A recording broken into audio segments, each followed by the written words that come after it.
And now I am extremely pleased to introduce Defense One Science and Technology Editor, Tech Summit Mastermind, Patrick Tucker. Hi, thank you for being here. I have no opening remarks. Maynard, come on up. Ladies and gentlemen, Maynard Holliday. He is the PTDO Assistant Secretary for Critical Technologies, the Office of Defense. This area here, yeah. So we're going to go fast because if you've looked at the agenda today, what you notice is that it is deep. We're talking about directed energy, we're talking about hypersonics, we're talking about quantum computation, we're talking about the entire Defense Department and national security community's outreach to the private sector, to great big companies that know you name of, a lot of little companies that you don't yet know the name of, how all of that is going to translate to better security solutions for the United States, what all that means for great state competition between the United States, China, and Russia, and how it changes life on Earth. And so with that, Maynard has a fantastic window into what that means for the Defense Department as the man in charge of critical technologies. So this is hypersonics, directed energy, all these things that we were talking about. A little bit about you, what you do, and milestones that you've seen recently and for the coming year. All right, thanks, Patrick, for being here with this august group.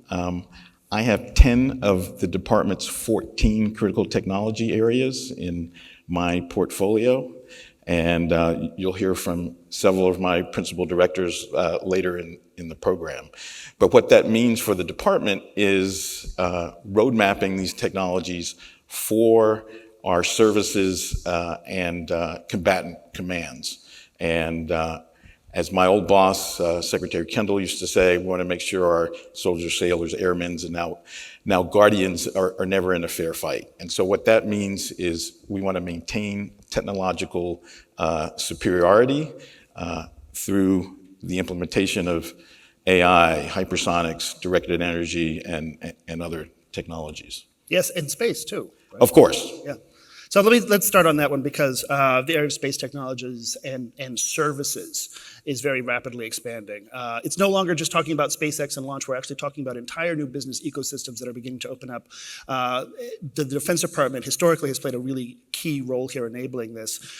What is the CTO's role in developing and fielding future space technologies? And can you highlight a couple of things you might be looking forward to in the near future? Yeah, so absolutely. So space is a domain, not a technology. And so what we recognize is we have to first and fast follow the commercial sector. Many of you have been following the successes of SpaceX, Blue Origin, and others. But what I'd like to highlight is what we've seen just this past year. So I'm going to drop some numbers. 105 launches in the commercial sector. This past year, we're on track to have 150 launches in 2024. We've had the 7th X-37B space plane launch and the first on a Falcon Heavy. What is it doing? You're not going to hear that from me. You got to try it. Don't swing, can't ever hit. Oh, yeah, so nice try. Yeah. And the first successful Vulcan rocket launch. And then just several weeks ago, you saw SpaceX Starship, first successful launch and landing in the ocean. So big milestones in space. And so we recognize the utility of these mega constellations for Ukraine. Ukraine doesn't have a space agency, but they're able to exploit the Starlink constellation for military advantage. Okay. And we see more and more the importance of space to a lot of these areas, talking about the future of Taiwan and our defense posture toward Taiwan, obviously helping Ukraine, and also forecasting in many ways geopolitical moments of crises yet to come, using satellite imagery that's available to the world and then advanced artificial intelligence to discover indications and warnings and alert analysts to that sort of thing. A lot of people don't know this. Maynard has a tremendous bunch of experience in robotics, and that gives him a very particular vantage on the future of artificial intelligence. Because if you talk to people that are really interested in AI, they kind of break down into two groups historically. This is just sort of like a rough description, but you have the neats and the scruffies. And the neats are like the algorithm theorem proving guys. And if you talk to them, then artificial general intelligence, a massive, human brain-like computer, is always about 5 years away, and it's been 5 years away for about 20 years. And then you have the roboticists like Rodney Brooks and Maynard. And if you talk to them, because they actually had to try and teach machines how to see and teach a car van to drive across the desert and reach an objective. And they point out that in the 1970s, they thought that machine vision for cars was going to be a summer project for a master's student, and we still haven't perfected it nearly at all in 40 some odd years. So trusted autonomy in AI is a big area for the CTO office. But first, your general impressions on the state of generative artificial intelligence right now in terms of some of the stuff that's viewable to the public, and where you see, we have a special surprise, a little bit of news for you towards the end here, but where you see this potentially going for the Defense Department. Yeah, so absolutely, it's a game-changing technology that we need to incorporate in our missions. And those of you who've already played with ChatGPT or Copilot recognize the power of it. And so we recognize the power of it as well. And as Patrick said, I have a principal director for Trusted AI and Autonomy.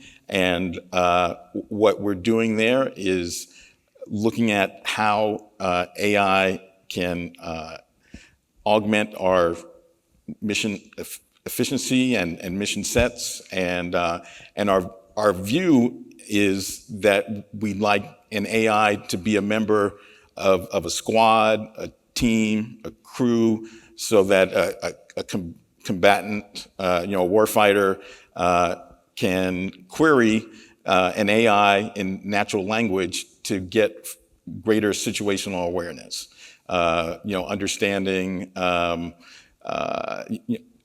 because the AI has access to sensors and lots of bespoke DoD information. So time to target, probability of kill,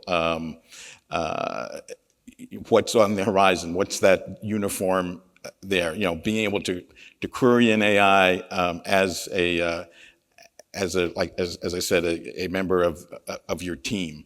And so Task Force Lima, of which Defense One reported about earlier, broke the story on it. Yeah, is tasked with getting use cases from across the department on large language model use cases, and what Task Force Lima has found, most of them are administrative, and so those of you who have defense backgrounds, the DFAR, that's really complex piece of legislation that we have to follow to do any kind of acquisition.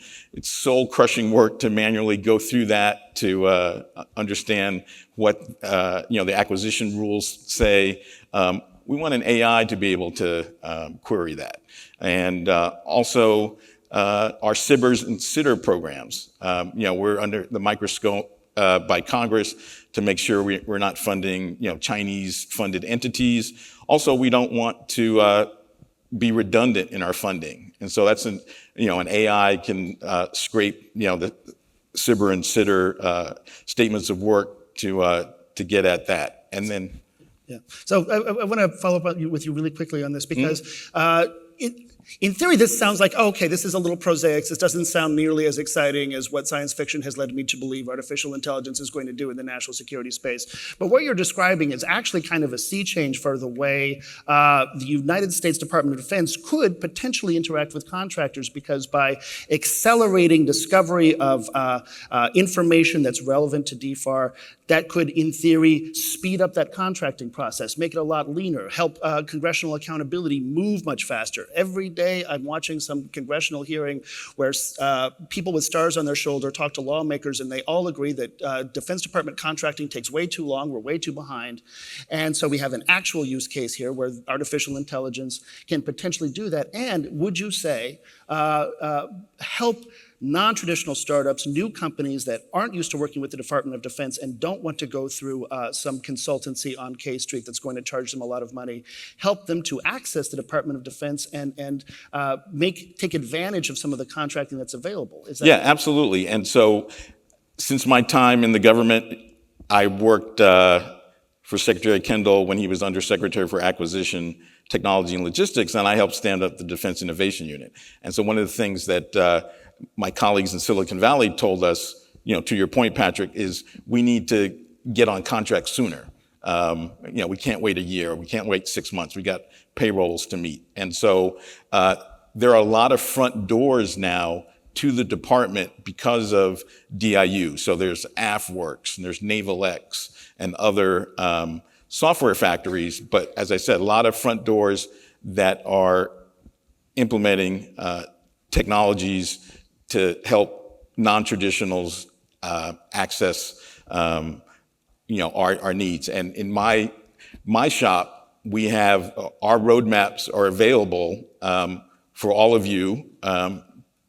Go to my website, the department's website, cto.mil, and you can download our roadmaps.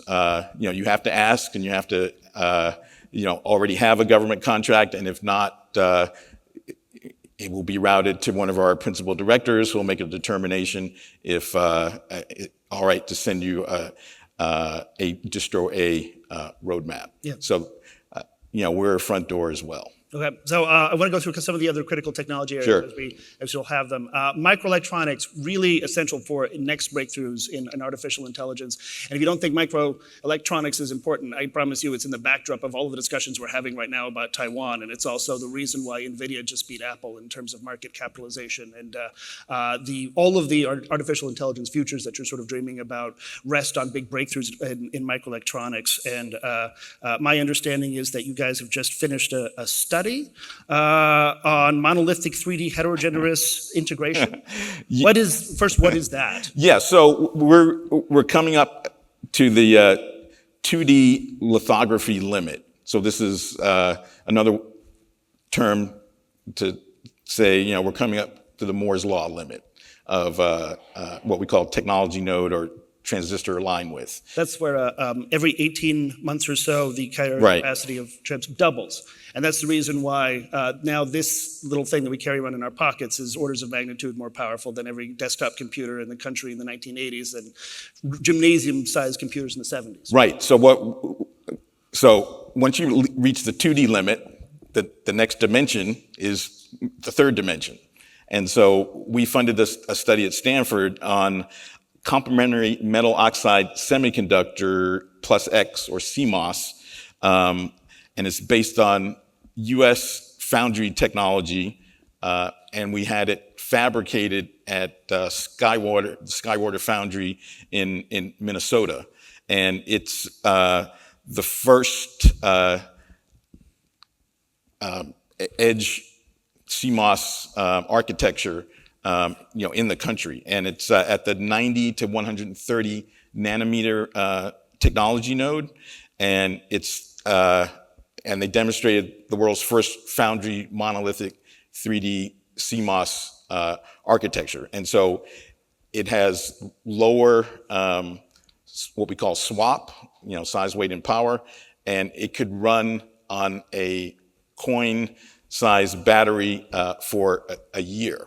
And so we're going to be able to put AI, compute, and inference at the tactical edge. So this is a major breakthrough that, happy to share references with anybody interested.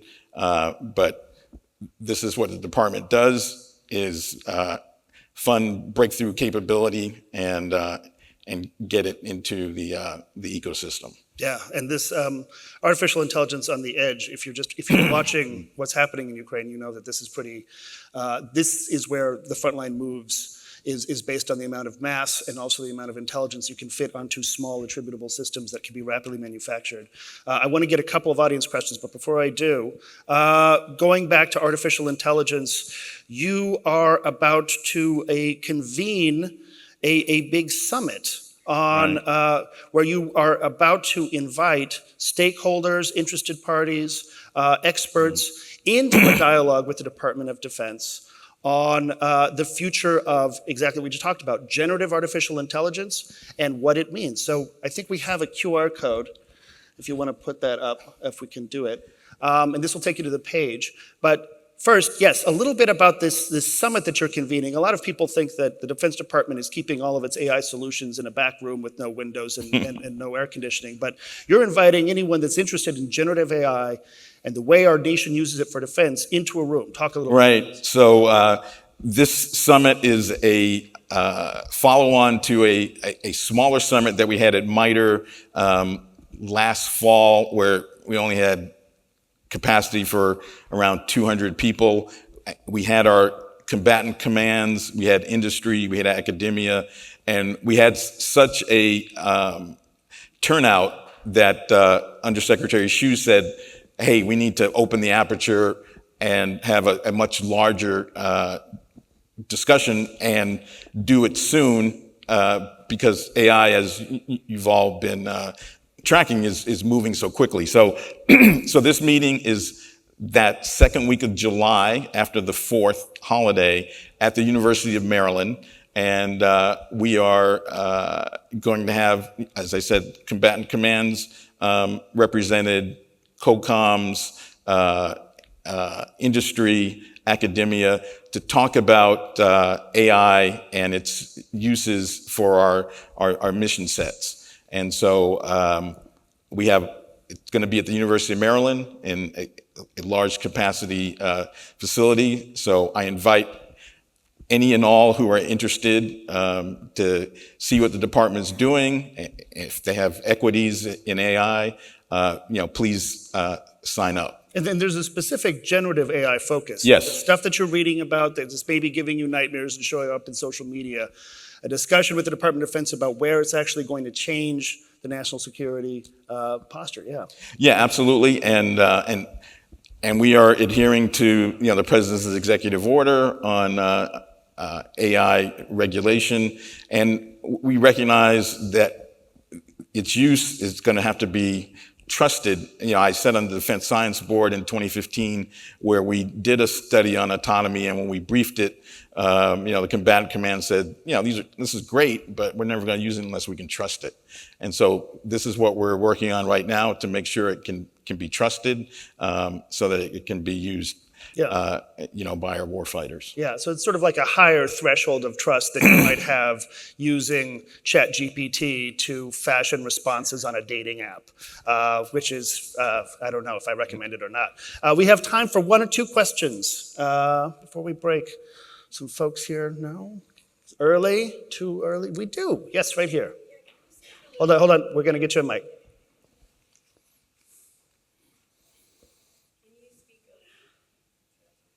Can you speak a bit more on your experience in robotics and how that applies to the work that you're looking at now? Yes, certainly. And so robotics, my undergrad degrees, Carnegie Mellon, graduate degrees from Stanford, and worked on the DARPA Grand Challenge. And so what, robotics, and you're seeing the manifestation of this through the replicator program, man-machine teaming to amplify effects, to remove or exquisite man systems from first contact with hostile systems.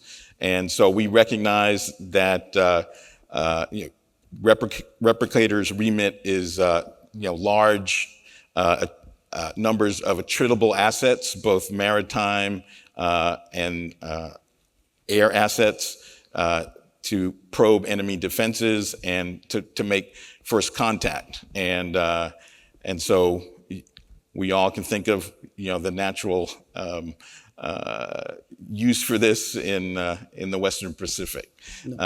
And so these systems, will be networked. And back to the AI point, we want to be able to do compute at the tactical edge because we know, the AI systems that we all use now communicate with the cloud. We're going to be in a contested environment, a denied information environment.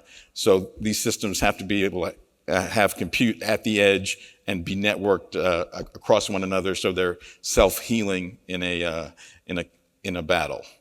Yeah, and you see where these things are sort of beginning to come together, right? The microelectronics, the breakthrough in nonlinear, a new chip design, how that creates onboard intelligence, and how onboard intelligence among maybe systems that are going to be part of some future iteration of replicator are going to be in competition with Shahad 136 drones that maybe don't have that. And so now you have an opportunity to increase the effect of your drone compared to just sort of meeting up with mass. So you can see how that drone battle right now is beginning to change shape depending on the amount of onboard intelligence we can bring. All right, and other questions? Here we go, got one. And also, could you say who you are?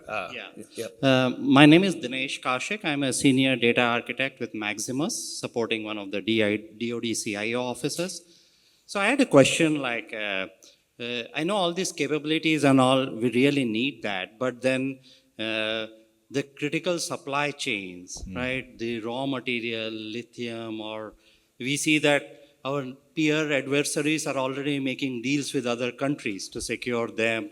Then also the power infrastructure, power and water, right? You need to support all these data centers using massive scalable GPUs. So how are you planning to, I don't want to say capture, but ultimately that's how it is. You have to capture this environment so that you can get to your aims and expand. So Yeah, so good question.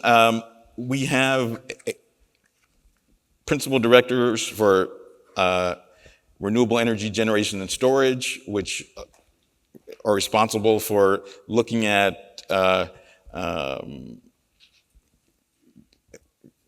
energy sources that are renewable for forward operating bases. We have an advanced materials principal director looking at synthetic critical materials.